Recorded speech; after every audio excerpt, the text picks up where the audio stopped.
Okay, this hangout on air is live, and we have a message from YouTube to all of us. Hangouts on air is going away August 1st. For quick streaming, try youtube.com/webcam. So apparently, that is the news today, and it's July 4th. Hi, Julia. I don't know why. Well, I think I know the reason that they're doing that, but I don't want to say 100%. It just seems like they cut a service when they find it's not as lucrative for them. Maybe. Well, I'm sorry it hasn't been lucrative. I was trying to earn the money. I thought that you and I were going to save the world and at the same time earn YouTube some money. I mean, we still can do that. It sounds like we can do whatever we usually do through this YouTube webcam thing. I'm hoping. Anyway, we'll have to look at it. But it sounds like there might be less support. It sounds like they take support away from certain features like the editor when they realize, oh, a lot of people have bought the premium editor, but not everybody does. And another thing too, this just bothers me, Aya, is not only older people, but people in other countries, they might not have the resources to buy the editor. Like they might have been relying on the YouTube editor to edit their videos because they don't have access to those things. It just seems, I really wish they would have kept some of their core services is all. Yeah, and the thing is, it took me a while to even notice there was an editor on YouTube. I'm a slow learner. I learn thoroughly, but very slowly. So I started playing around with it, so that like that music video with the little butterfly was me trying to learn how to use that editor, and I learned. And so I turn around and it's already not there, and it's been gone for 2 years and I didn't notice, but uh, if they would just stick to whatever it is they want to do, that would be great. Yeah, I think that would be really good. I think I kind of knew in the back of my mind it had been gone because I used to use it. That was actually the reason I bought the video editor, because with my computer, it was the update, the software update, by the way, where I was running into trouble, where I had the old laptop, I think it was Windows 7, and I could use Windows Movie Editor, right? But when I upgraded to Windows 8, Windows Movie Editor does not work on my computer. It no longer exists, so I couldn't use it. So that's why I ended up buying the video editing software when they phased out. So this morning when we were talking about it, I was thinking, oh, like the little editor for an individual video.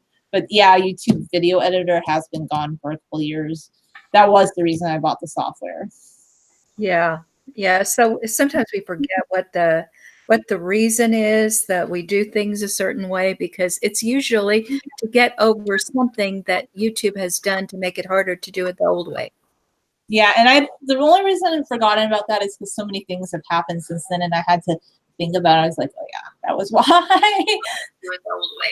Yeah.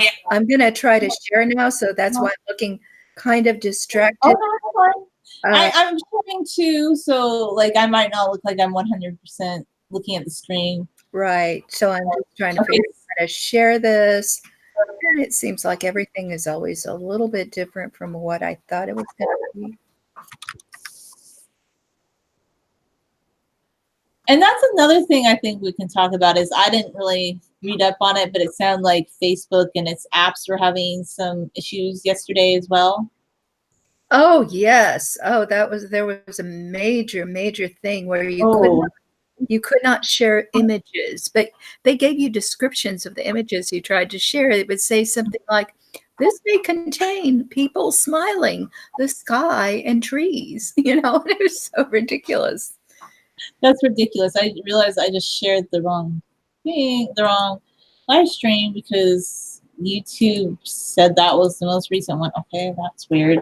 And this is a YouTube error, by the way, because it was telling me that I'm live, clicked on the link, and it took me to an old video. This has happened too before, where I'm playing my video on YouTube, and it literally will show a video from somebody else, the previous video I watched. Huh. That's weird. I don't know if it's because my computer is not loading fast enough, or my phone, but it happened both on the phone and the computer. Just very odd. Anyway, I'll let you share that. So I'll just kind of keep talking. Yeah, Um, please I'm do. gonna reshare. Yeah, I'm gonna reshare to Facebook. And one thing I did want to share is I have a second channel. I don't really talk about it a lot because it's like some people don't like my second channel. And for a long time, I didn't like my second channel either just because of other people's opinions. But then that kind of changed on January 28th when I realized all of a sudden, oh my gosh, my second channel is making a lot of money and it's doing really well. And I might not, I'm not going to share it on my main channel, of course, or on my main Facebook page, but it's earning money. And I finally realized, oh, videos that I do that were just off fun things that I thought were kind of fun can be monetized, and some people find it interesting. It might not be for everybody, but that was a positive thing with YouTube, I have to say. Recently I was happy to see that I didn't have to follow any of their hacks or do all the things people told us to do, and I'm now earning a little bit more money on YouTube than I ever thought I would. Well, great. I'm really glad that you are starting to earn. I am earning as well, not necessarily on the things that I have put the most work into, but it's real money, and I think it's worth it. I I do too. That's another thing though. Another criticism I kind of got was, even if there are people that do similar videos to you, it's like they're like, oh well, but okay, on my second channel, it's mostly a primarily male audience. It's international. And I guess one person was like, oh, but you're not going to have a lot of women watching those videos because they're not going to find it interesting. I'm like, well, I don't know. I can't control what people find interesting all the time. Yeah, And I do have my main channel, but I don't upload as much to it because I tried to make that more just like art, crafting, food. And lately, I don't always have time to do a video like that. And I would spend hours sometimes making one of those really neat videos, like the video about drawing Stripey Cat, which was a project that took me a long time. And I worked really hard on that video. And I think I only have like 50 views on it in a year and a half. right. Yeah, it's the same for me when I actually do take the trouble to edit. I don't make more money, I make less money. So that's why lately with the videos of Beau grooming me, I do a minimal, if any, amount of editing at all on them because that's work and it takes away from my time to do what I really need to do. So, and if they're happy with the unedited video, I don't need to add anything. I mean, for instance, if I add music, there's a very good chance that YouTube will jump up and say that music belongs to somebody else, not you, even if it's not the case. So, Mhm. why even bother? I say just it's okay to have a few, maybe what they call more raw videos, but that's what YouTube used to be. That's how YouTube became popular in the beginning, was because of videos like that. It wasn't always like these premium streaming, like high-end type videographers. It wasn't like that in the beginning. So I think when people want to watch something, like the most popular videos just seem to be like ASMR, mukbang, like vlogs, like things that are a little bit more just like actual just footage, not like extremely edited and like choreographed. Right. Yeah. So that's why even though I keep being told, I mean, certain people tell me, well, at least edit your thumbnails. Just make yourself look better. Because sometimes there's a video where the thumbnail is just Beau grooming me, and maybe my nose is like this in the thumbnail. I don't care. That seems to attract people for some reason. I don't know why. They like it. Oh, Yeah. and I have more to say about this. Like, okay, just one more thing. And I know it shouldn't bother me because I'm happy I'm making money in my videos, but there are some videos that are monetized on YouTube, like music videos where true adult content. But I don't understand how wearing a full floral skirt and a full top and you're just talking is considered adult content or not, viewer like suitable for ads. But I'm not gonna argue with YouTube about that because they already determined that. Right. Yeah, and I have all sorts of viewers who take Bo grooming me, which is a totally family friendly thing. You know, there's nothing even remotely inappropriate about it, but they take it as something that it's not, you know. And that's kind of their choice. I feel like we can't police the world. Right, What people are going to do. I mean, you could if you want to, but you're not going to get very far. right. So I don't worry too much about what people think. And I tweeted today, you know, I have a list of, I have different playlists. So I'm making a playlist about my visit to Israel. And I know Mhm. that's not necessarily going to be all that popular with my major Oh, I'm excited about it, but go ahead. I'm sorry. that but you know, so what I said is, look, here's the playlist which is most liked by my viewers. It's the one of Bo grooming me, and if that's what you're interested in, go ahead and just watch that. Don't be distracted by my other things. On the other hand, if you are interested in my visit to Israel, you could watch this.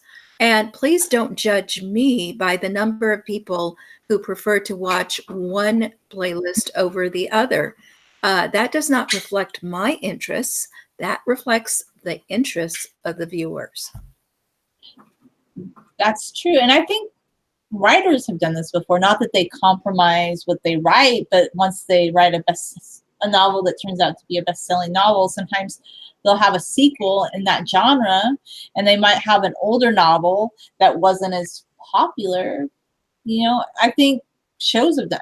I don't think it's a bad thing. I think it's actually a good thing because you can have the content that you really love to create, and then the other content that's fun to create, but not really what you want to spend all your time on. You know, but Right. I I mean, like that. you know, the grooming by Bo happens anyway, whether I film it or not. Bo wants to groom me. It wasn't that I initiated that. He No, initiates that. And isn't that something chimpanzees do? It's like an actual chimpanzee behavior that they groom each other. right. And he's happy when he does it. So I don't mind it. It's pleasant enough for me. And I don't mind filming it and sharing it with the world. I'm not at all ashamed of it or anything like that because there's Uh-uh. nothing wrong with it. But obviously, there's more to me than that. I found it a little interesting though, because I never knew that chimpanzees groomed each other until because I don't know much about chimpanzees, to be honest with you. What I know is because you kind of introduced me to the topic. So I started watching more videos, and a lot of chimpanzees and other primates seem to have certain grooming rituals. And isn't that a way that they keep themselves clean in nature because they don't have showers and It, brushes? it takes care of a lot of things. It's not just about cleanliness. It's not just about getting rid of parasites. It's also, and I think we don't do this enough to each other. When somebody is about to develop a cancer, like a skin cancer, something like that, it usually starts out as some kind of irregularity on your skin, just a Mm-hmm. very minor irregularity that you wouldn't notice yourself, but maybe somebody else running their hand over your skin might notice. Mm-hmm. And so I think that there are a lot of things that just don't get taken care of with us that uh, originally we were supposed to just take care of each other instead of being specialists, you know, being a dermatologist, being a doctor. Now, laying on of hands, by the way, is an ancient way of trying to heal one another. Mm-hmm. And it's not really that different from what chimpanzees do for each other because it relaxes the other person. Mm-hmm. It takes care of taking out anything that shouldn't be there, whether it's an external thing like dirt or a parasite, or an internal thing like a cancer is starting to grow somewhere. Wow. And so they do that. They ask me, why is he so interested in your nose? Well, I have allergic rhinitis. You know, I basically, my nose is not perfectly healthy. I have an allergy. Mm-hmm. He's aware that there's something going on there that should not be happening. And he wants to fix it, you know? I heard something similar about cats. Like, I don't know if this is verified, but there was a website where somebody said that they got a cat like laying on their chest could help to heal their rib bones. And I'm not saying that this is 100% certain, but a few years ago, I had lifted some heavy books and I felt like in my rib right here was just kind of stressed out a little bit, like I pulled something. And when Irina would lay on me, I felt very comforted. And I noticed within a few weeks, it felt better. I'm not saying that that's scientifically proven, but I thought that was kind of interesting after I read that website. Yeah. So, I mean, there's a spiritual element to our well-being, and there is a physical element to our well-being, and it all, works together. And I think that if you're in touch with your body and if you have a companion who loves you and helps you to pinpoint areas that need to be worked on, that's all a good thing. There's Mhm. nothing wrong with it. And so that's what chimps do. Yeah, and it's very holistic, it's very healthy. I think it's good. People just don't know anything about it. That's it. Right. And so like there was this lady and she had a comment, "Oh no, he's getting very intense," or something like that. Well, the point is I was away for a long time and I came back. And so he was, very eager to help me maintain my health. Yeah, And and he yeah, go missed ahead. you. I think he missed seeing you too, right? You know, like he Oh, was yeah, very. he did. I should read you the message. I got a message from Jessica. You do know that Jessica was with Bo the whole time. Yeah, She was yeah. taking, You told me she's his minor, his friend, like his caretaker in a yeah, way. yes. And I would FaceTime with him once a week. And so it wasn't like I went away and he had no contact with me. He had somebody he trusted taking care of him. And I was in touch with her, and through her, I was able to talk to Bo through the FaceTime. He could see me. Sometimes I was on a bus talking, and I was in Israel and talking to him.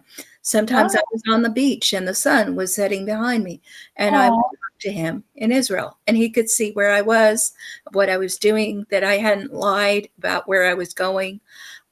Because I told him before I left, I told Bo, "Look, I'm going to Israel. I'm going to be gone for a while. Jessica will take care of you.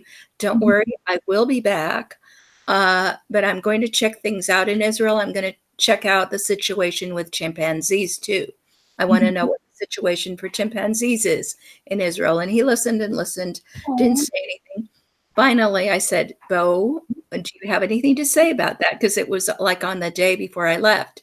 I wanted to make sure that he didn't have any questions or mhm. doubts.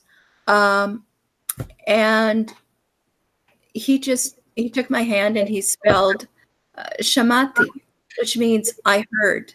That's he didn't have a commentary on it. He wanted me to know that he heard what I said. He got Oh, it.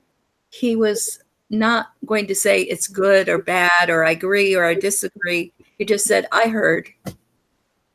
that's actually really nice because we always are told that somebody has to have like either they have to disagree with you or they have to agree with you. Maybe sometimes people just need to listen to what you're saying. I Right. heard it. Yeah. Exactly.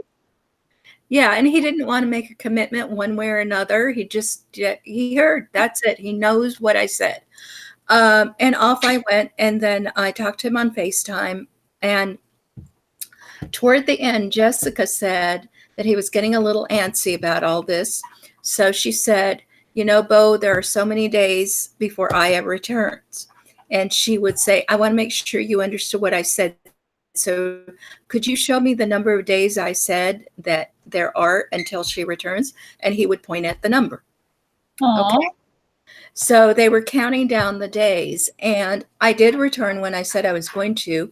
But Bo started to get upset because he thought, well, the day has arrived and she's not here yet. This whole thing has been a lie, because he can be kind of suspicious. So he got depressed. And Aw. he, well, let me look and see if I can find the message I got from Jessica, because she sent me a message that day. I hope I can find it.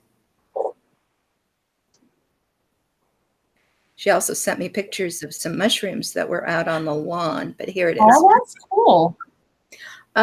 So here's what she wrote to me, and I will share that on my blog when I get a chance to blog Okay, about this. cool. But she said, Bo has been sleeping under his blanket most of the day. Oh, I talked to him after lunch and asked him what was wrong. He said yes, he was sad when I asked him if he was. So, in other words, she asked him, Are you sad? And he said, Yes. yes. Okay. I asked him to come to the board and tell me what was wrong. Miss Aya. So he spelled Miss Aya. Oh, And then she said, I hope you are on your way without delays because you have a sad boy. I explained that you were coming tomorrow and assured him you were coming soon. And actually, um, I did come that day. It just mhm. wasn't right that moment. Yeah, it was just a few hours, it sounds like, but he was just waiting, anticipating, and he's like, "Where's Aya? I need her now." Like this is the day. Like kids are like that at Christmas time. They're like, it's Christmas Day. They know they get the presents on Christmas Day, but sometimes the antsiness and the anxiety starts mounting like in the early morning. They're like, "Can we have our presents now?" And the parent will say, "Well, you need to wait a few hours until we open them." It's just like the anticipation of it all. Right. Yeah, exactly. So that was the situation with Bo. But then, I knew that people would think that it was wrong of me to go away for even a little while. And so I didn't share with people on my channel that I was away when I was away. But when I got back, I shared that I had Yeah, been away. And and then I'm starting this playlist of videos from Israel that I'd also like to share. yeah, Uh, yeah. Beautiful um, music from the clarinet, by the way. Oh, yeah, I thought so too. I really enjoyed that. Did you know that was a free performance? That wasn't even, we didn't have to pay for tickets. It was in a community area outside, and all we had to do was arrive a little bit early so we could get front row seats. Is that Nice. great? I would love to go to something like that. We have something similar, but it's a little bit more. I liked that though, like how it was inside, it was indoors. I think that's pretty neat. Yeah, no, it was actually outside on the Oh, outside? Oh community. wow! It just looks so nice. It just looked, and I guess I'll have to look at it again. It looked like it wasn't. It's really neat looking though.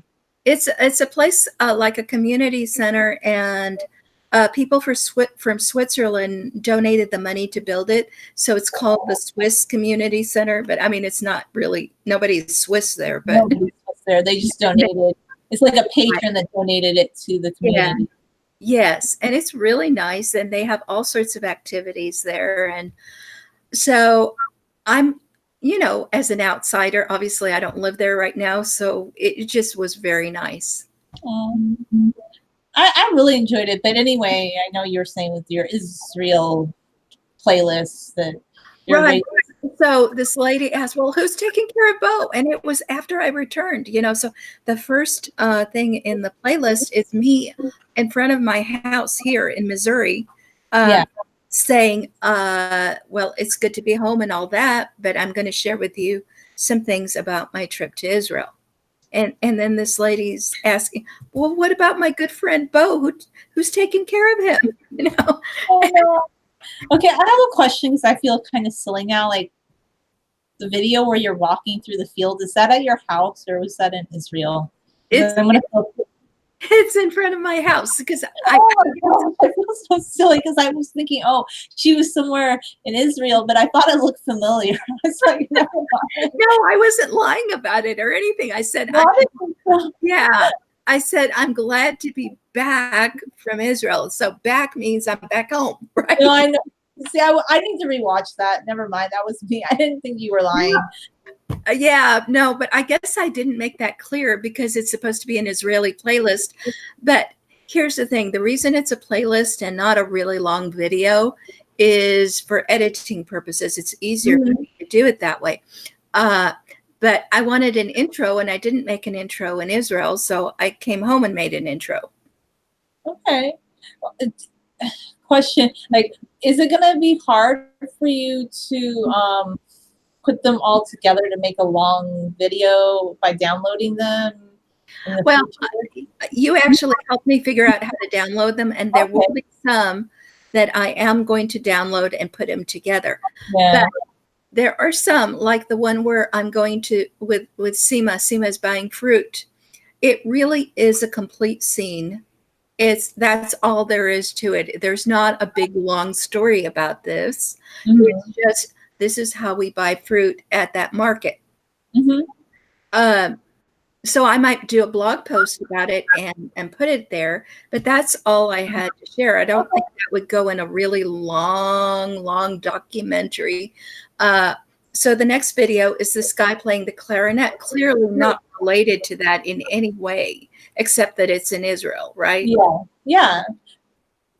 But I liked it, and it was like Russian folk music, right? So Yeah, it's yes.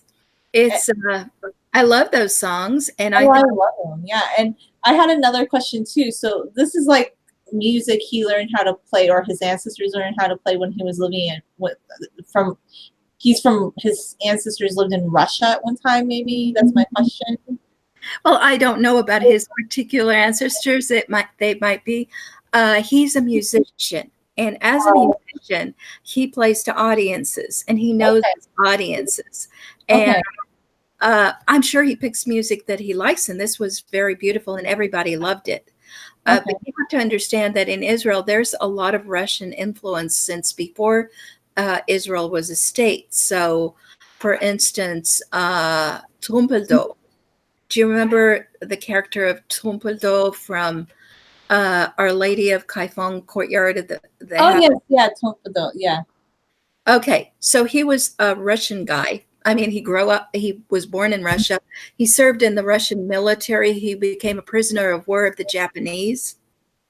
And later he came and founded uh, a collective farm in Migdal I'm wanting to say Israel, but at the time it wasn't Israel yet. It was Palestine, whatever it Yeah, was called at the time. it's still Um, it's real, I think. But yeah. So anyway, lots and lots of Zionists were Russian, mm-hmm. came from Russia, knew Russian culture, obviously assimilated the Russian culture into the Israeli culture. A lot of our patriotic songs are stolen from Russia. I mean, different words, but it's the same music. So everybody in Israel, and it doesn't really matter whether you happen to have Russian ancestors or not, Okay. everybody knows that culture. Everybody knows those songs. So when he starts playing that song, we don't we don't feel like he's playing a strange song. Oh It's no, no, I didn't think that. I was just curious about the background uh-huh. of the song. I That need was to all. find yeah, I need to find out more about the musician. So honestly, I don't know anything about him. Uh, Mm-hmm. I think he's excellent. And there were some other people performing. I didn't get Here's the thing. I was traveling with this as my camera. And what's more, I had to add WhatsApp to my apps on here because everybody in Israel uses WhatsApp. They think Facebook is no good at all, and they think WhatsApp is the best ever. Are you there? It fell down off the candle. See, I used the candle as a tripod, and it fell down. So I'm just trying to fix it. I'm sorry. Okay, so anyway, they I had to have WhatsApp, otherwise nobody would talk to me. That's so silly. Like, but okay. I think a lot of Europeans too think WhatsApp is better, and I actually fell for that for a while because I had a friend. He was from Switzerland, and he told me, "Well, WhatsApp is better. It's safer. They don't track you. Blah blah blah."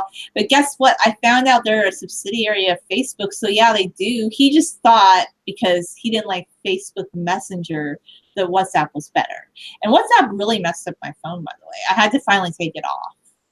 Well, it just takes, I guess it does encryption. And Mm-hmm. I guess that's good because it's supposed to keep us safe from uh, people listening in on our conversations. That's But what they say, yeah. but the thing is, it's all owned by Facebook anyway. That's what's so ironic. Yeah, that's why I'm saying later on when I said all that, like about, oh, it's better because of encryption and they're not supposed to be spying on you and it's supposed to be like secret. But no, somebody said actually that's not the case. There was this lady, she has a tech background, and she said if they want to, because it's owned by Facebook, they can Well, do all kinds of things. I they don't know. can do they can do anything they want. Supposedly, right now they're not doing that yet on WhatsApp while they do it on. Okay, all right. That's just what she said from this article. But anyway, I don't really care Yeah, either way. Some yeah, WhatsApp kind of uses up a lot of memory on your phone for yeah. you. It does. So I had to delete a bunch of other things that I didn't really want to delete, and even so, I didn't have a lot of storage space. So every time I would take a video, I would later have to go home to wherever I was staying where I had Wi-Fi so Mhm. I could upload what I had just shot so I could delete it so I could have more room to do more, videos. So as a result, when I was sitting there at this concert, I ran out of space and Oh, I couldn't film everything. That was pretty much it. There were two singers as well. But I'll tell you what, I don't regret it very much that I chose to use the space I had for the clarinet because actually that was my favorite part. oh, good. I'm glad. So it worked out in a way, I think. Maybe. Yeah, right.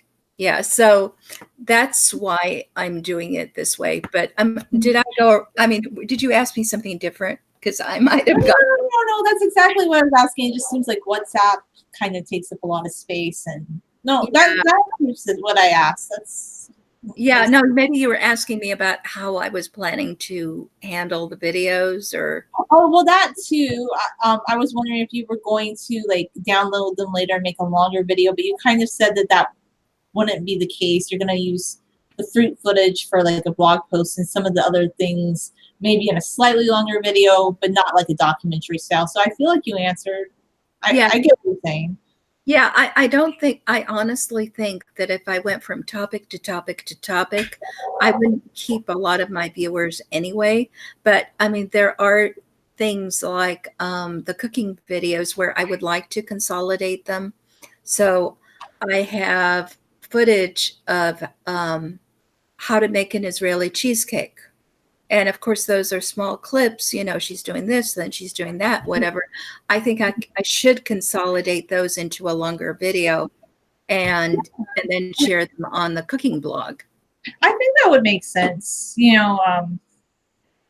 I like the videos thus far. I loved your post about Israel when I thought it was interesting because I feel like this is a side of Israel we never see on the news. So I thought it was really neat to see like how everyday people live, places that are a little bit more, I don't know, just tranquil. And every country has like spots like this, and I like that. I just love your footage. That was all. Well, thank you. I'm planning to share that. That was my whole point. I was introducing my daughter to everyday Israel, and I didn't want to go to the touristy, the tourist spots like the Wailing Wall and all this kind of stuff. Yeah. That wasn't what I wanted to I do. don't think anybody really cares about that except for like soup. Not well. I guess some people do, but there's so many other things to see. Like I would want to see all the things that you shared. Like I think that would be more interesting to me. Like if I were planning a trip to Israel or somewhere Yeah, else. I think Sword and I were happy with the experiences we had, even though some people might scoff that we hardly went anywhere. Uh, Uh, no, you guys went a lot of places. I feel like you had, my opinion, more like the authentic experience of someone living in the country because you are. I mean, you don't live there any longer, but you used to live there, so you know people. And I think it makes more sense what you did than going to all these touristy places. Not that there's anything wrong with that. It's just why bother? I don't think it's necessary. yeah, we also visited some cemeteries because we do have people from our family buried there, and we wanted to uh, show our respect. Of course, and that's actually really good to like. And I think it was good for Sword because then she finally gets a sense of, oh, like this is where my mom used to live when she was younger, and she gets more of an idea of it. Did she really enjoy the trip? I think she did, right? Yeah, she did. I think she did. She said this is the first trip that we've taken that she felt was really a vacation. Because before, when I went places, I was usually going to talk at a conference, when she was little, if we went Yeah. anywhere. Or the last time when we were in Florida, I was at the Libertarian National Convention, which was very important to me, but it's not exactly Disney World, right? No, it's not. I think she enjoyed this more because she was more relaxed. You were more relaxed. And I think in those other cases, not that you couldn't relax, but you had things that you were there to do, and it's more work related in a way. Right.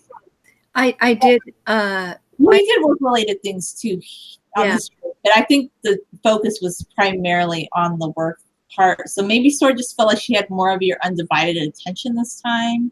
Right. And she also got to make friends. I made sure that she met some girls her own age and could go out. And it wasn't like we were together all the time. So, like, for instance, when Asima and I went to see that music event, the performance, Sword wasn't at that one because she was going to see a movie with a friend. That's neat. I wonder if I'm probably just such an oddball because whenever I would go to visit my grandparents, like my sometimes other cousins or my one sister Rihanna, like they would go off and do things with the other cousins, but I would be sitting with the adults and wanting to talk to them about stories or history or go to the or watch a slideshow of old photos. I feel like I've always been funny that way because that's what I thought was fun. But I think it's good that she got to experience things with people her own age. That's what most people would want to do. Yeah, yeah. I'm more like what you described. I enjoy talking to people older than me and finding out about the history and all of those things. But for Sword, it was really important for her to see that there are young people in Israel and they do regular young people things. Oh, of course. I think Israel's a very modern, exciting country. It's so interesting. Like I feel like it's just so great. I really love your posts, and I think they're really good for a lot of people to see on Facebook, just to see like there's this side of Israel that you're never going to see, and a lot of people never will. So you shared something very special with people, I believe, and I saw a lot of good responses on your Facebook posts and on Instagram. I thought, Yeah. Well, I'm hoping that we can find also an audience for some of these things on YouTube, um, and that I can, sort of branch out and that I won't be just the crazy chimp lady. I think you can. I mean, there definitely like there has to be people that are looking for, well, what about people that might be planning a trip to Israel, but they might want to see how everyday people live as opposed to just going to like the most popular sites. Like what if because there are people, they like to travel and they like to see more of how people actually live in the country, and that's why Airbnb is becoming more popular, by the way, because people want to immerse themselves a little bit more in the local culture. So I think like your videos could have a lot of interest. Yeah, I'm hoping to also do a very positive review of the Airbnb where I stayed, and that might help the lady whose apartment that is, and at the same time, it can help me too. Oh yeah, of course. And I just thought it was really neat. Like I liked that mug you were using there, and that one live stream we did with the pillows. Was that at Seema's house or was that at the Airbnb? I think that was at Seema's house, right? With No, those really nice pillows. uh, I, I think both videos that I did with you, both live streams I did with you, were at the Airbnb. One of I them really, was during the night, so I couldn't be out on the or well, anyway, I wasn't out on the balcony, and the other one was on the balcony. yeah, I really liked it. So it seemed like a really nice place to stay. So I thought that was interesting. And seeing you on the balcony with the traffic, that was really neat. So I was like, I don't know when I'm ever gonna be able to go to Israel. So it was really neat to just see like a glimpse of daily life. I love that sort of thing. Yeah, that's what I would like to share. And that's why I thought that the little thing, the little snippet of just going and buying fruit was interesting. And maybe I can share more information later about what kind of fruit I like to eat there. Yeah. I know you also wanted to talk, and I didn't mean to take up too much of the time, something about the 4th of July. I kind of wanted to share about that too a little bit. Well, it's the 4th of July. It's American Independence Day. Uh, I'm still, very patriotic as an American as well as uh, being patriotic as an Israeli. There are certain liberties that we have here that we don't have in Israel, and there are certain liberties that you have in Israel that you don't have here. It's one of those things where when we were about to go to Israel, Sword asked me which country was more free. And I said, you know what? It depends on what it is you want to do. Mm-hmm. So, some of the ways in which we are more free here is we don't have to serve in the armed forces if we don't want to. Right now, we don't have the draft. In Israel, everybody has to serve. Okay. Um, we are more free in the United States because we are allowed to bear arms.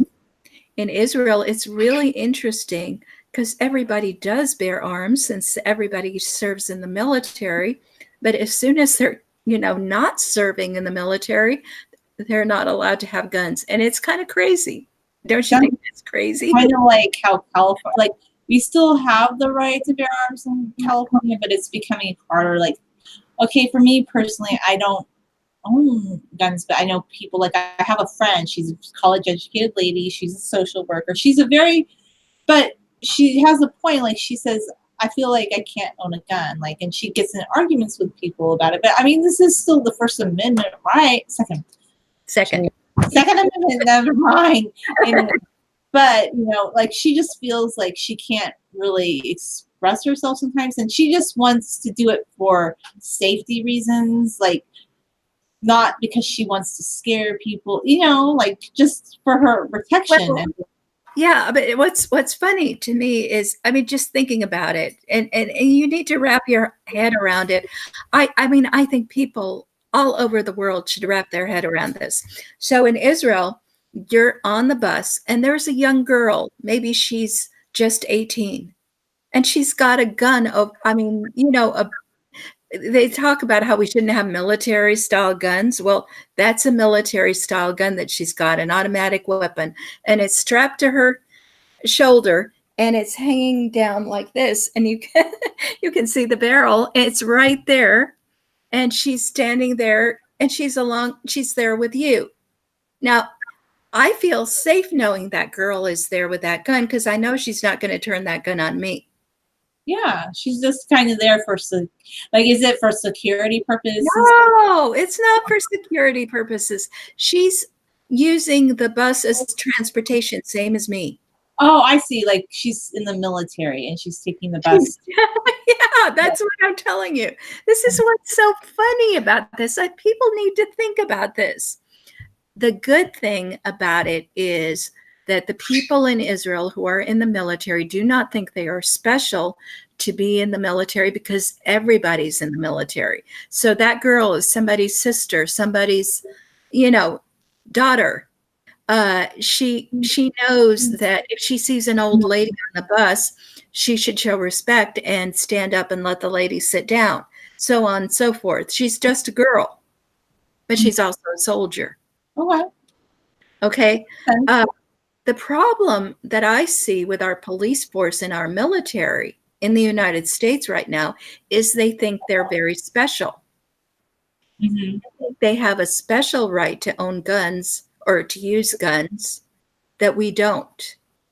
And I don't know if I'm making myself clear. I get what you're saying. Like, I do get what you're saying. Like, you feel like, and I've heard people say this before, like, they have this, like, there are people that have served in the military here in the US, and police officers, they do seem to feel like they're more entitled to gun ownership than maybe an average person. Right. And the soldiers, whether they're male or female on the bus that you meet, are just regular people. They know they're regular people. Maybe they're going to go to the university after they serve. Maybe they're going to become scientists. Maybe they're going to work in aerospace engineering.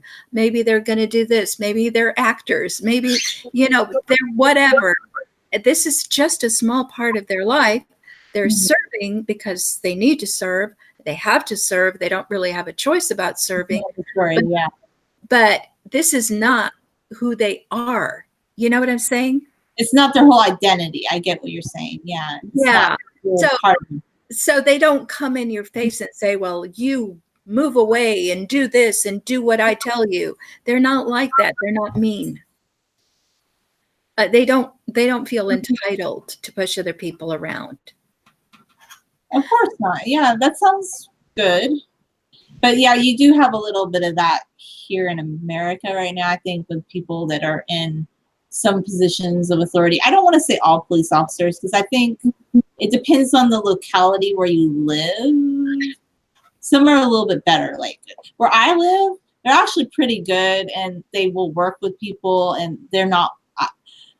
But then a few doors down, like we know that there's some that kicked a guy on a mule that was running up a hillside. So, yeah. Yeah, so the 4th of July celebrates a time in the United States where the British soldiers, even though they were supposed to be the brothers of the American colonists, they were supposed to be the same people, Mhm. suddenly we're very uppity. We're pushing people around, uh, Mhm. felt entitled to, post soldiers in other people's houses and do this and do that. And people were fed up with it. And so they rebelled. Yeah, and I totally understand why Americans did want to seek independence because we had been left alone for a long period of time. And then after the 7 Years' War and the French and Indian War, all of a sudden, Britain's in debt and they need to collect money. So they're imposing new taxes on us and quartering soldiers. It's very common sense that we wouldn't want that to happen, you Right. know? But it's not because they were separate people. It's because they were the same people. We were the same people. They were getting uppity. Yeah. Uh, No, we yeah. were the same So people at that time. Like there was no separation. The US wasn't even it was called the 13th we were colonies at that time. We were considered British. Most were British, some were of German, some were Dutch. There were many other ethnicities, but primarily there were many people that were British living in the Americas. I think my ancestors are indicative of that because I have a lot of English ancestry. I mean, right. same So people.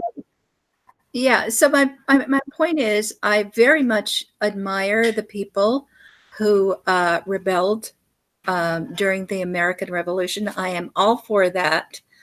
I Mhm. think there is a problem right now because history is repeating itself and we're not rebelling. Okay. And Israel, I'm not saying that Israel has everything worked out. It doesn't. It has a lot of problems of its own. Mhm. But at least when people aren't allowed to bear guns, they're still allowed to bear guns. You know what I'm saying? Because you see them bearing arms everywhere. You see them, and they're young people. And they're from all walks of life, really. They're from all different kinds of families. And Yeah. so you feel safe around a soldier. A soldier isn't somebody whose job it is to push you around. But if I saw an American soldier or an American, uh, police person, I get a little scared. I get a little scared when I see them in a public place because I'm afraid they'll start ordering me around.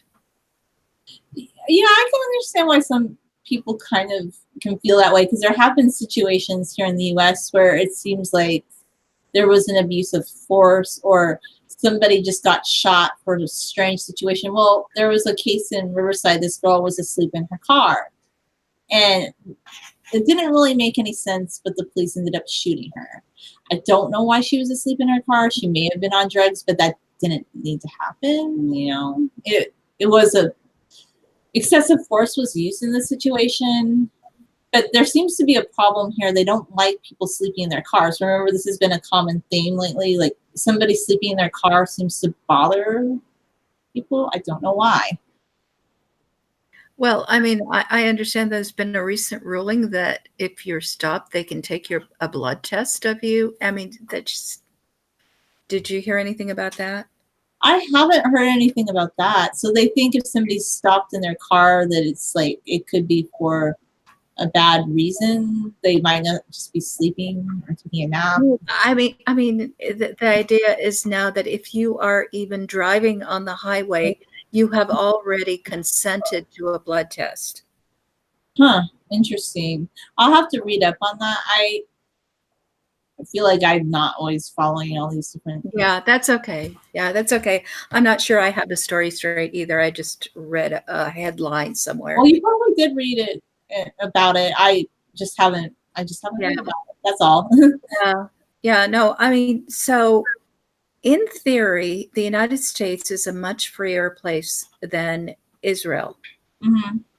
Uh, but theory is theory and practice is practice. I love the Declaration of Independence, even though I, if you've read Theodosia and the Pirates, you know what my problems are with Thomas Jefferson. Yeah, Thomas Jefferson's an interesting character. He has his flaws. We'll just put it that way. He takes credit, I think, for things. Well, I think people can read your book and find out. Okay, and in general, I love the Constitution. I think most of it is very well crafted, and I think some of the amendments changing everything around are not a good idea. Uh, Okay. some of the later amendments, not in the Bill of Rights. But there's a huge difference between the theory of what rights we supposedly have under the Constitution and the rights that we actually have. Hmm. And when I was in Israel, I was less afraid of authority than I am here in the United States. Let's put it that way. Okay. Well, that's. I think that's good to hear because we need to know these things, and maybe the question is, what can we do differently here to change that so people don't feel that way? You know. Well, I mean, even you do know that I had an issue with being stopped for being accused of speeding when I hadn't Well, here. yeah, that's a problem. That's a big problem here in California, and they do it a lot more actually. And I don't want to say like, but a lot of times tickets end up getting dismissed because the judge will have somebody come in and show that there's enough evidence that they weren't speeding. But I think the thing that's kind of in the favor here is there's more people that can kind of show there's a pattern of what's going on. Whereas if you live in a rural community, it's a little bit harder to get a group of people together to kind of show there's a pattern of people. I don't even know why they give out speeding tickets, though. I don't think that's keeping the general public safe. Yeah. Well, anyway, while I was there, somebody told me about somebody who had been speeding, and they admitted they had been speeding. And the police officer gave her a warning and said, if you're caught speeding anytime within the next 5 years, you are going to be ticketed, but we're going to leave you with a warning this time. Now, can you imagine if they had a policy to do that here? They do sometimes. It depends on. I've heard about that here too, where one girl got a warning for looking at her cell phone when she was driving, but my sister wasn't even holding her cell phone. The cell phone was on her dashboard, okay? It was Yeah. on her dashboard. She didn't even pick it up. She just kind of glanced at it because it lit up. And there was an officer there sitting at the 7-Eleven watching so he could give out tickets, and she got a ticket because he said that she didn't have it mounted. And you have to have it mounted, but it's not evenly enforced. You see what I don't even know why you would give out a ticket. You could have just given a warning, but the other person, they got a warning for a similar. incident. I'm not saying that there should even be laws like that. There shouldn't be any laws about what you're allowed or not allowed to do as long as you're not hurting somebody else. Yeah. As a libertarian, I don't believe in such laws. Uh, and we have bad laws in Israel, and we have bad laws in the United States, but there's a difference in the way the police officers view themselves. And that's what I'm talking about. Yeah, it sounds like in Israel, the police officers are more like, well, here's another question I guess I have for you. Is a lot of the police force the people in the military? Like, I don't know, or is it just No, general police officers? there are police officers besides the military. So, But it sounds like everybody's a little bit more community based. They're not like out to make people feel intimidated. That's yes. And I don't know if that's because I'm in the in group, but there is an in group out group issue in the United States, and maybe I'm in the out group in the United States and in the in group in Israel.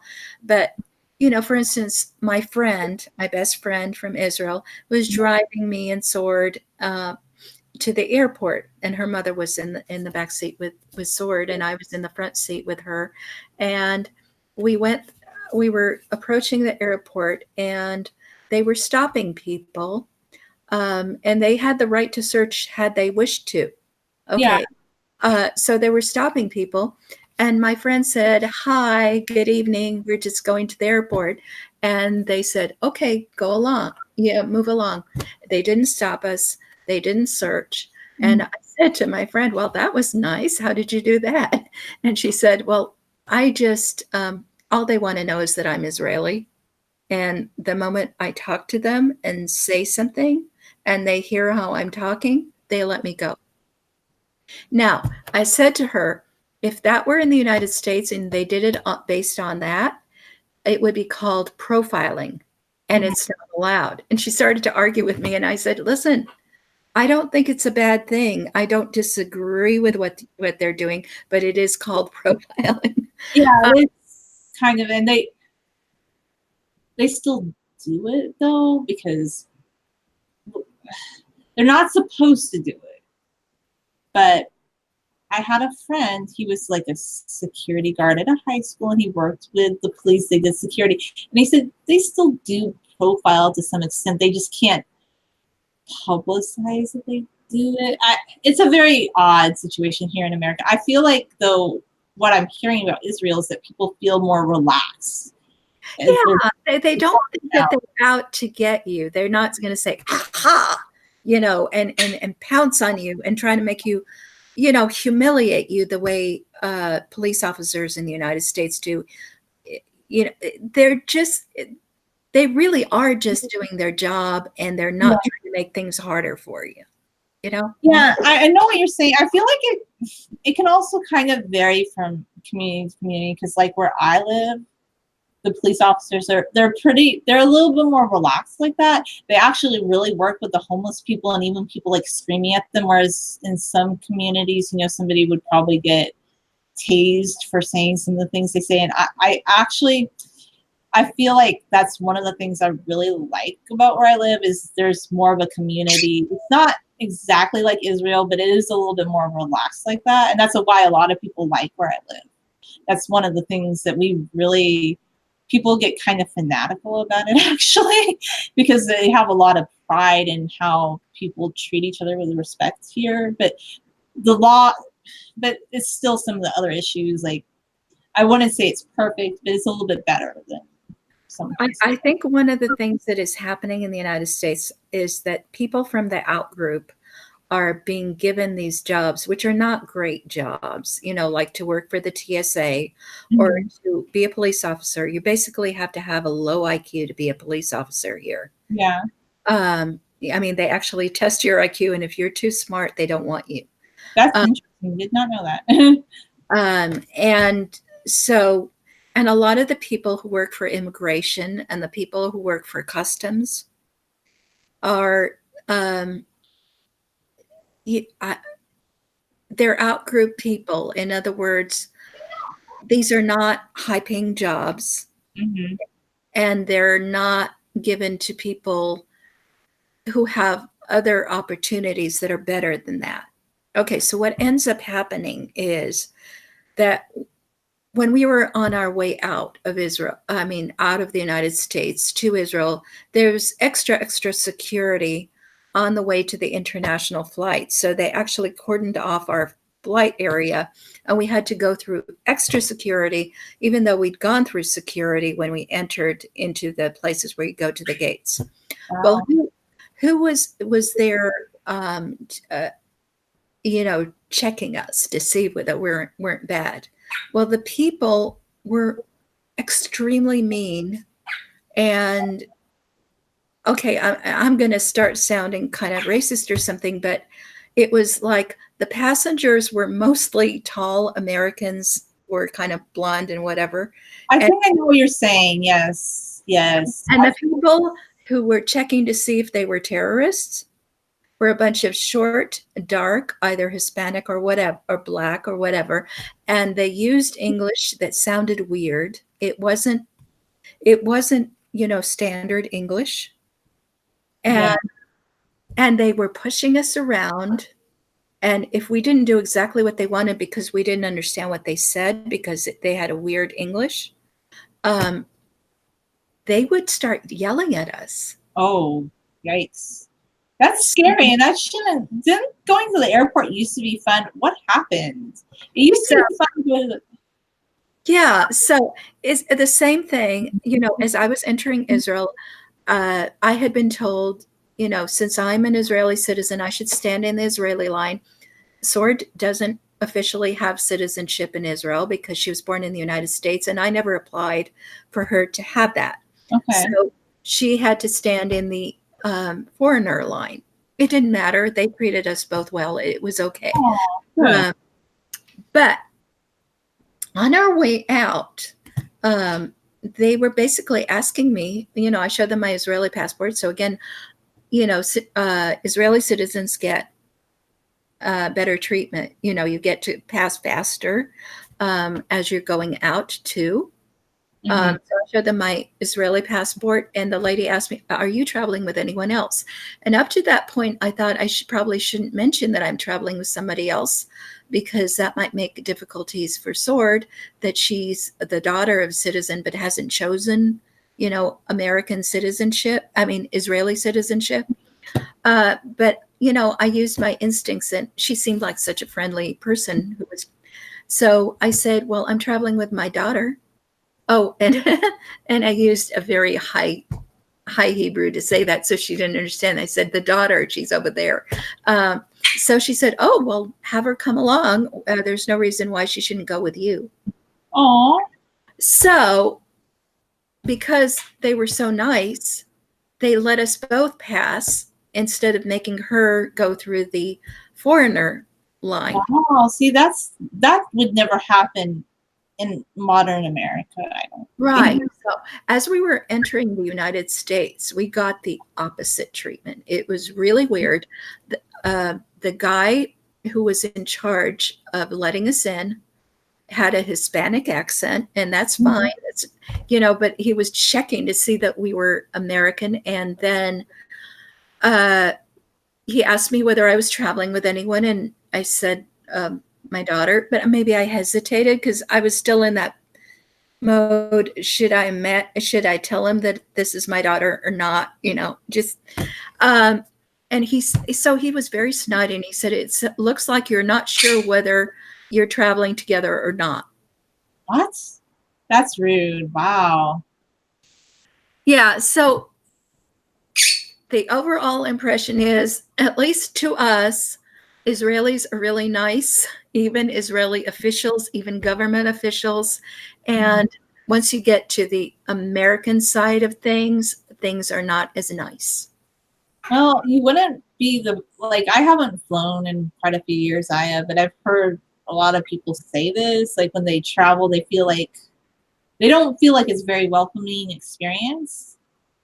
That's what I've heard anyway. Yeah, Like, it doesn't have to be that way. Most Americans are very nice people. I know that. But no, the Americans are nice people, but it's the TSA workers. They seem to like I don't know who they're picking, but why are they acting that way and treating people that way when they're going on a vacation or a trip? You know, I feel as if there has to be a government, I'm not saying there should be a government, and if there has to be a border, you know, a check at the border, a customs, and all that, you should have the most polite people to represent your country. To You know, and they should speak the most standard kind of English so that anybody who has ever studied English will be able to understand what they're saying. Yeah, it's kind of strange that they didn't think about these things, because I would think somebody working in a security position for flight would speak very standard English. It usually says that on an application that you have to be able to communicate effectively and write effectively in English, like most jobs I've seen, unless it's a bilingual position, but you still have to be able to speak English effectively and clearly. Not That's kind of strange, but I've heard all these complaints about TSA before. I feel like since I haven't flown since 2005, I'm a little out of the loop though on how it feels at the airport, I guess. And there are just weird things that happen. So when we flew into Dallas, Uh-huh. and but we were going on to St. Louis, and we had checked our bag. We had checked 2 bags. They made us go to baggage claim, pick up our bags, carry them, you know, and there is certain heaviness to them, Yeah. until we reached some customs guy who then took them away from us. I don't know what the point of that was. And then said, okay, they'll go to St. Louis now. You know, That's what was the point of that? that makes no point. Like, why? I mean, the only thing that I can think of is they wanted to make sure that we were really going to be on the flight and that we hadn't checked the luggage and then decided not to be on the flight and it was a bomb. But it was really weird. That is very strange. Yeah. Wow. It's like a security complex inside the airport is what it sounds like. But yet Israel is able to ensure their security and not make people feel that way. Why is it that we have to act that way at the airport, but Israelis can make people feel more relaxed? That's a good, I'm just curious. Yeah. So that's my impression. I think that if we went back in time, or if we brought the founding fathers into the United States of today and they saw how our officials are behaving, they would think that they were much worse than the redcoats. Well, yeah, I would definitely think that. But I also think even like, well, I don't know. Here's one thing I could say, which I thought was really strange. Remember, like how back in the 90s, you could have your family come with you to the gate, and they could sit and watch you and say goodbye. Yeah. Even then, it wasn't perfect, because I remember my grandpa. He's a perfectly nice guy, but he was wearing like a belt, like a metal belt, and you had to walk through the metal detector, and it was making it was making it go off. And they kept making him go through and go through, and then like they were almost kind of harassing him. And I Yeah. told him like, you need to loosen your belt, and he looked like kind of upset, but he's an old man. I don't really understand what the point of intimidating him like that was. Like, he had a very bad experience. I know he was upset. I do remember that, and that was even like 20 Yeah. years ago. Well, I have a funny story about some of my Rice colleagues, the people at Rice University in Houston, Texas.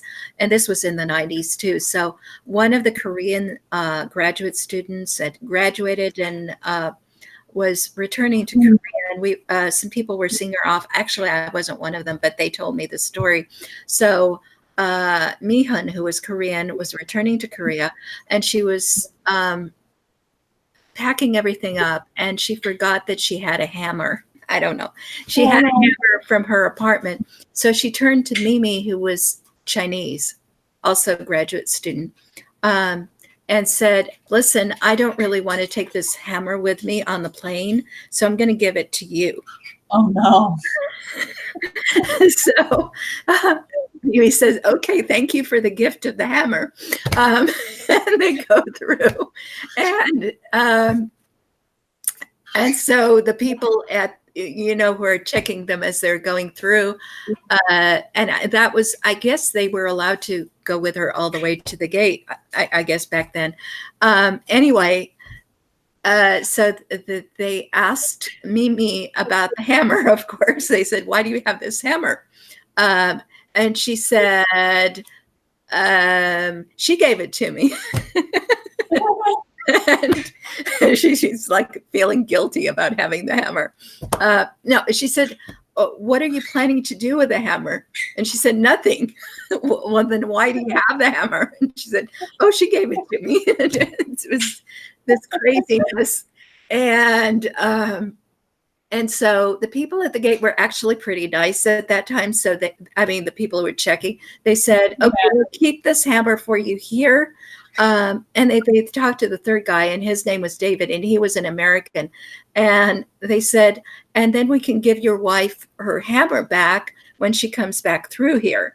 And and Mimi says, "He's not my husband." And David goes, "Well, you didn't have to deny it that hard." Uh, so anyway, later, when Mimi was asked about this whole experience, she said, "I felt so terrible. Those people at the airport thought I was planning to destroy their country with this hammer." Aw. That's funny. Yeah. But anyway, yeah, it's just ridiculous the things that people do. I mean, right now you're not allowed to have any water. So, you might want to have water to be hydrated. Yeah. uh, So what can you bring on the plane with you? It sounds like you can't bring. you can't bring water. And even when we got some water on the plane, I'm trying to remember whether it was on the way to Israel or what. No, I think it was on the way back. We got, okay, from Tel Aviv to Dulles. They gave us a water bottle, on the plane. Yeah. And in front of me, there was a woman with two little girls, and one of the little girls hadn't finished her water. Well, I hadn't finished my water too, and I was leaving it there because I knew I couldn't take it with me. But her mother said, "Finish up your water so you don't get dehydrated, because we can't have water after we leave the plane." And and yeah, because if you have a connecting flight, you have to go through security again, you know. Yeah. It's just Uh, so. it's crazy. And the girl said, "But I'll have to pee." And she said, "Never mind, you just finish your water." But I mean, do you see what crazy situations Yeah. people put We're like in? scrambling and like hiding things, passing things off. It makes us feel like we're all criminals when we're just traveling. And that's, I don't know, like I always got the impression that back in the heyday of when airlines were new and they were doing domestic and international flights, it was kind of like an enjoyable, fun thing. Like people got dressed up. But I couldn't say anybody feels that way about going to the airport here in the US anyway nowadays. No, I mean, you have to basically realize you're going to have to take your shoes off. Oh And yeah, I've done that before pre 2005. yeah, well, it's crazy because in Israel you don't have to take your shoes off. It's funny because apparently they're not afraid of shoe bombs, and um, and when we were getting to Washington D.C. and they were making us take our shoes off there to get on the flight to St. Louis, they told us there was a new rule about shoes, that if you were under the age of 12, you didn't have to take your shoes off. Okay. Okay. Well, Well, that's fine, but I mean, if you they're can really still, afraid of bombs, then I guess the bombs will come on the feet of 11-year-old children, and let's be honest, the people who do the horrible things like that, they don't care who. But it seems like now, in order to ensure the security of everyone, we're treating everyone like a criminal. But weren't we all supposed to be innocent until proven guilty? But now we all feel guilty. Just traveling. People Yeah. have to travel for work. My one friend, I don't really talk to him much anymore just because we had some personal falling out. But he hated traveling in the US because he felt like every time he came here on business, like he'd have gifts, and TSA would be like, "What's this?" And it was like Swiss chocolate, and they would like sometimes destroy it just to because they Well, could.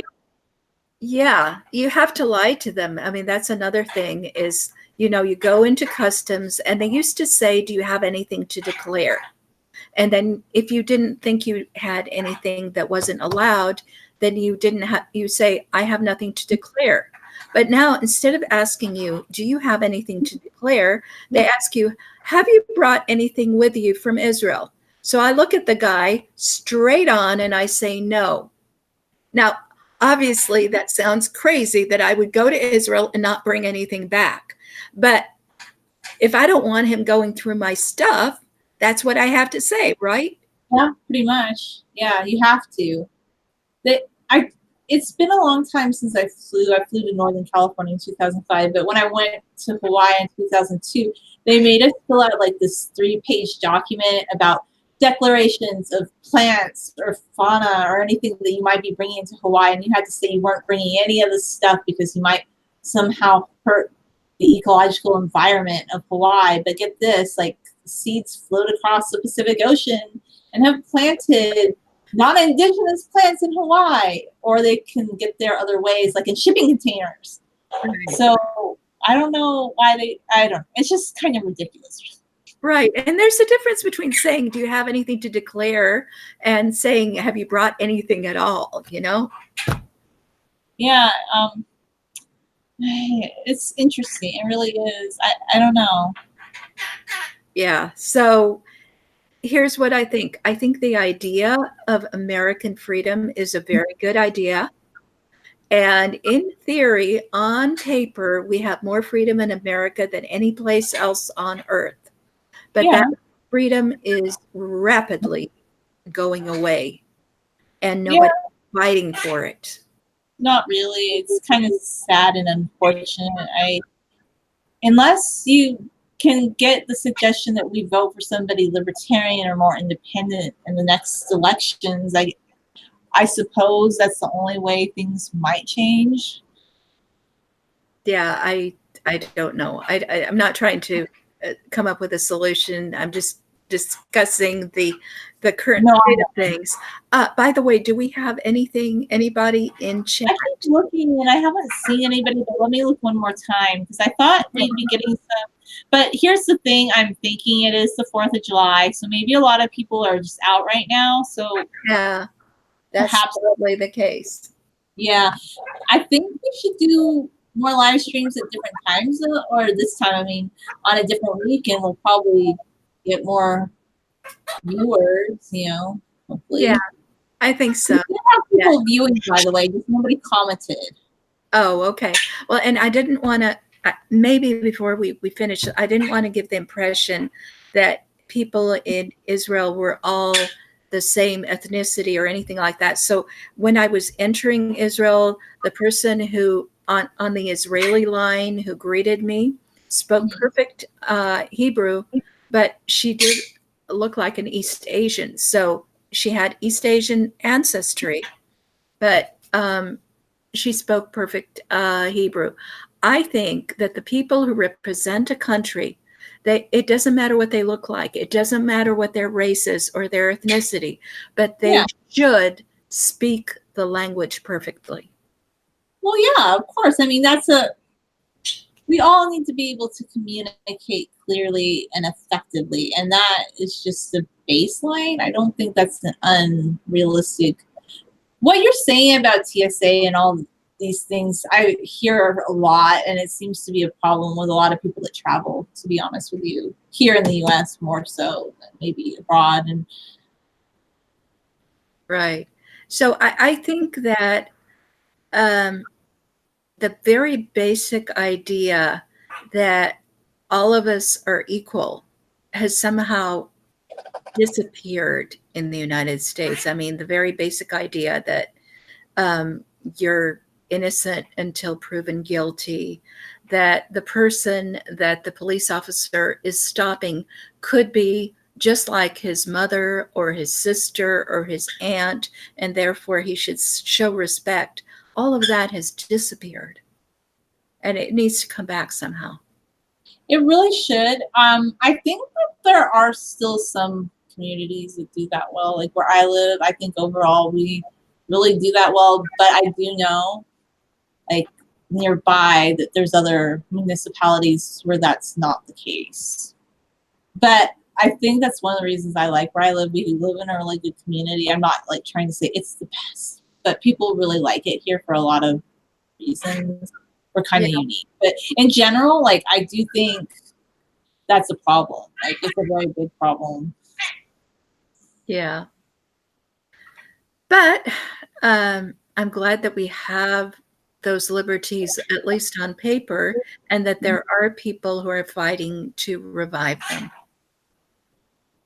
And that's good. And I think live streams like this, it could be educational for maybe people who work in these positions, like, to think, well, why do they not want to be the best representative of their country?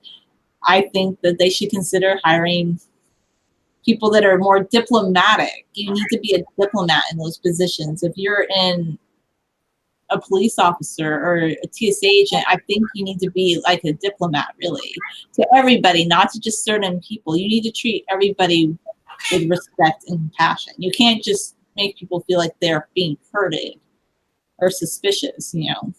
Well, I think that the TSA needs to be done away with. I think that the very idea of having them violates the Constitution.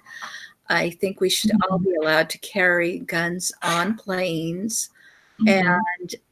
it just so happens that although Israel, on paper doesn't seem like a very free country, it, because everybody has to serve in the military, everybody handles guns, and everybody, uh, the people, when they do have the guns, they don't feel that they're somehow special.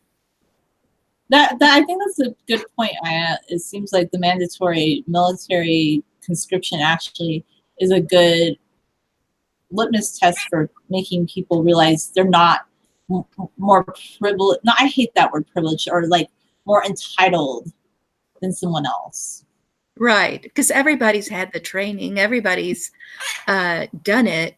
So yeah, and the other thing that 18-year-olds serve there, but at 18 they're also allowed to drink alcohol.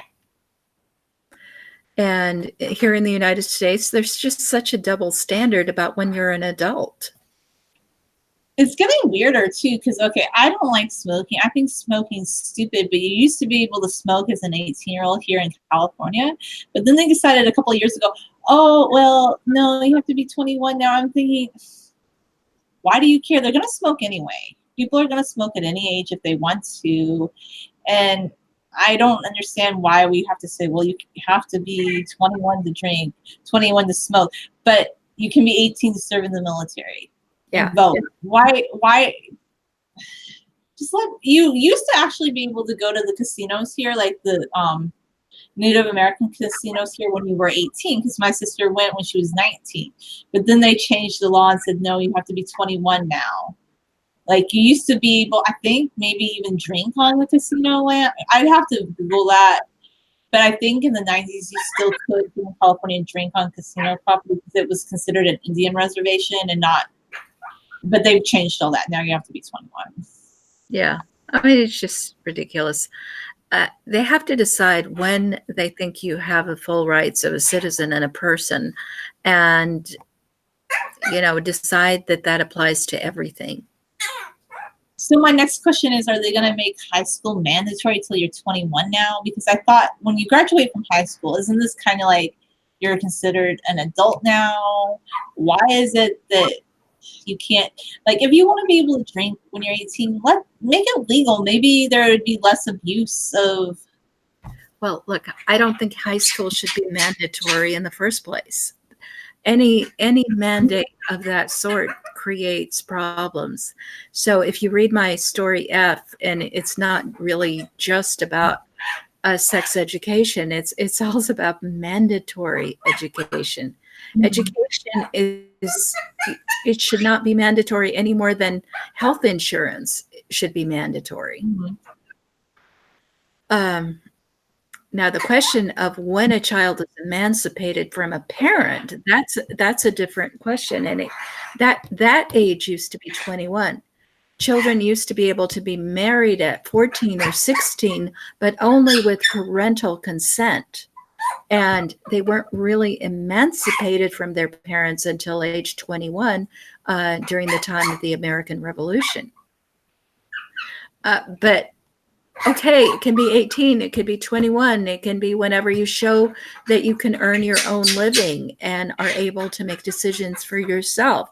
But whatever it is, it should be the same for all things. We need consistency across the board. I Yeah, think that would yeah, make sense. right. So there's a whole issue of what is a person, what rights should a person have? Should a person have those rights from before they are born? Should they have the rights even if they're not a citizen? Those are Mhm. all questions that we can talk about.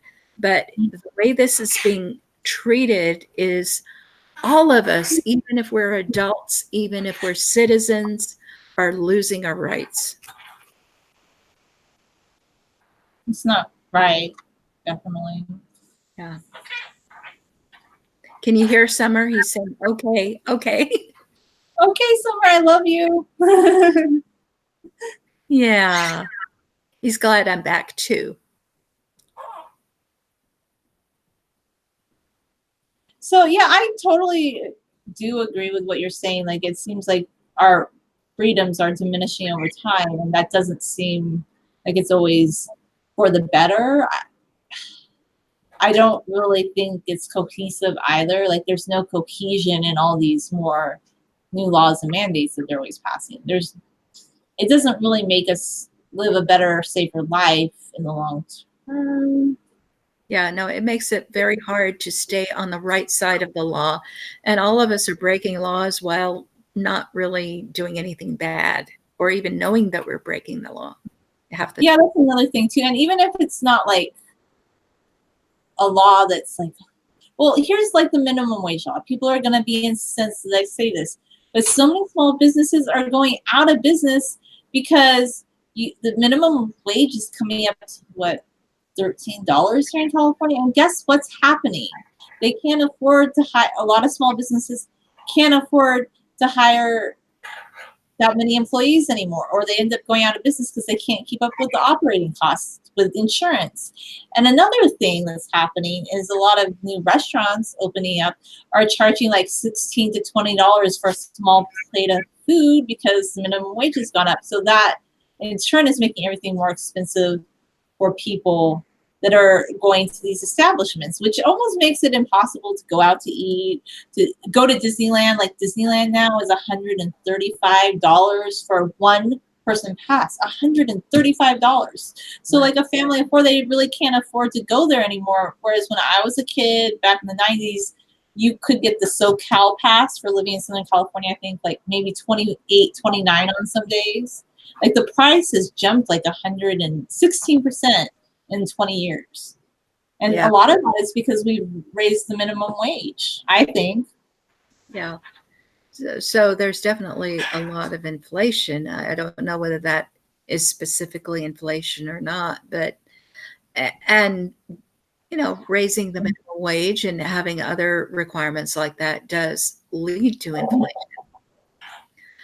I'm not an economist. It just seems like there's some relation to that. Like Oh, I've noticed like absolutely. Yeah, I agree. I did want to say that I think all of us, Israel and the United States, are in trouble in the sense that we're not manufacturing what we're using. So I looked at clothing in Israel and it's also made in China, oh yeah, I just would have like known the that. clothing in the United States. This is true. China makes most of the clothing in the world now. This is how it goes. Yeah, this is how it goes. And it's because they don't have any trouble with having what they call a sweatshop. They don't have any problems with that. So uh, if you want to be competitive, you have to be willing to hire people for less. Otherwise, you can't be competitive in the world economy. No, you can't. And it's funny because everybody, they condemn the sweatshops, but then now we're all buying clothing and they're still made in sweatshops. They just happen to have been exported to a country where they don't have a problem with that. Right, exactly. And I And, can't believe that most Americans don't understand this. well, they should be able to. And I have to be honest with you, it kind of, and it's not like I don't want to see people exploited, but I do also think mindfully, I'm not going to buy as many things made at the Dollar Tree sometimes because when you look at it, a lot of those things are made in China, by the way, and we say we hate. It's a hard situation for me to digest. I almost feel like if we did still have more manufacturing here in the U.S., maybe the conditions would be better because they just exported it, and I think it's a little bit worse, honestly. Like than when we had our own manufacturing here in America, people had job security. There were jobs you could have at one time. Well, before the Industrial Revolution, and, this is something that happened in the United States after the War of 1812. Um, People used to spin their own cloth, make their own clothes, and that was normal. But who do you think did it? The ladies of the house, usually.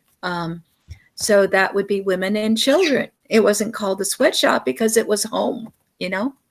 Yeah, that's family.